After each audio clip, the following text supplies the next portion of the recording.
teman-teman, selamat datang di video pembelajaran ini. Pernah nggak sih kalian berpikir kenapa sih pendidikan itu penting? Atau bagaimana sih pendidikan itu bisa dikelola dengan baik?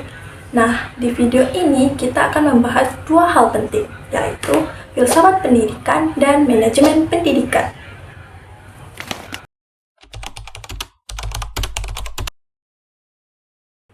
Kenapa sih pendidikan itu penting?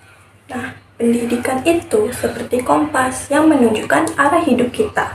Nah, untuk memastikan pendidikan berjalan sesuai tujuan, kita butuh dua hal, yaitu filsafat untuk tahu mengapa kita belajar dan manajemen untuk tahu bagaimana proses belajarnya.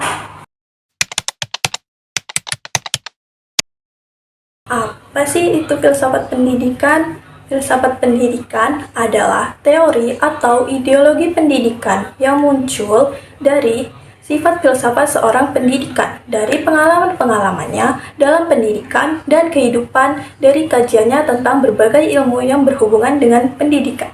Secara sederhana, filsafat pendidikan adalah cara kita berpikir dan menjawab pertanyaan tentang pendidikan. Misalnya, apa tujuan pendidikan, apa yang harus diajarkan, dan bagaimana cara terbaik untuk mengajar. Ini bukan cuma soal teori, tapi paduan untuk menciptakan pendidikan yang bermakna. Dalam video ini, kita akan membahas 4 jenis aliran filsafat pendidikan, yaitu idealis, pendidikan membentuk karakter, realisme, belajar berdasarkan fakta dan kenyataan, pragmatisme, belajar dari pengalaman nyata, dan eksistensialisme, menghargai kebebasan dan tanggung jawab. Yang pertama yaitu idealisme. Aliran ini menekankan bahwa tujuan pendidikan adalah membentuk karakter dan moral. Fokusnya adalah nilai-nilai universal seperti kejujuran, kebenaran, dan kebijaksanaan. Kedua yaitu realisme. Aliran ini menekankan pentingnya kenyataan dan fakta objektif dalam pendidikan.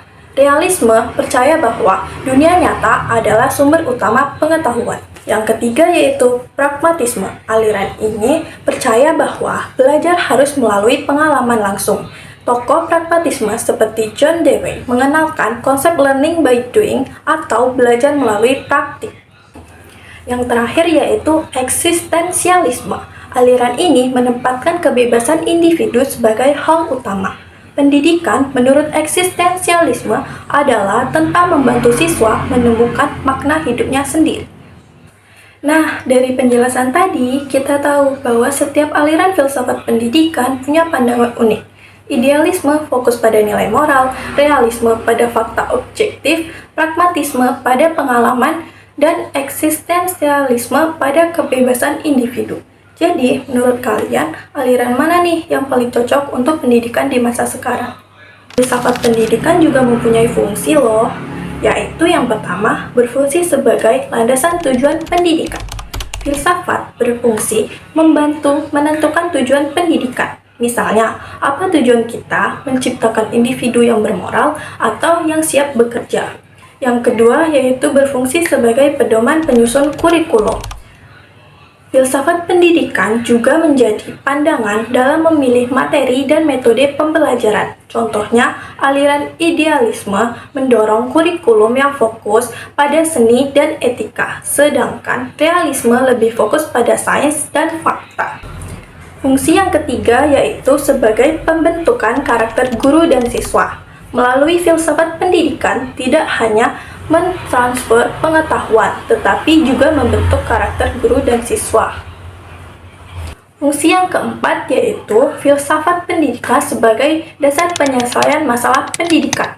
Filsafat memberikan panduan untuk menyelesaikan masalah-masalah dalam dunia pendidikan, seperti bagaimana menghadapi perbedaan budaya di sekolah.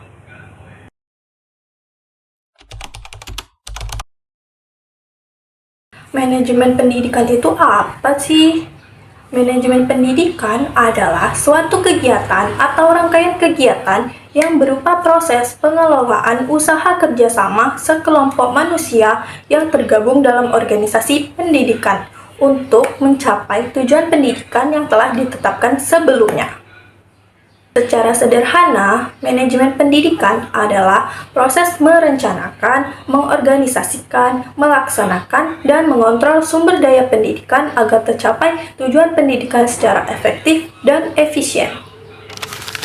Ada 4 fungsi utama dalam manajemen pendidikan. Yang pertama yaitu perencanaan atau planning. Fungsi ini menentukan tujuan pendidikan dan langkah-langkah untuk mencapainya. Misalnya, perencanaan program belajar mengajar selama 1 semester.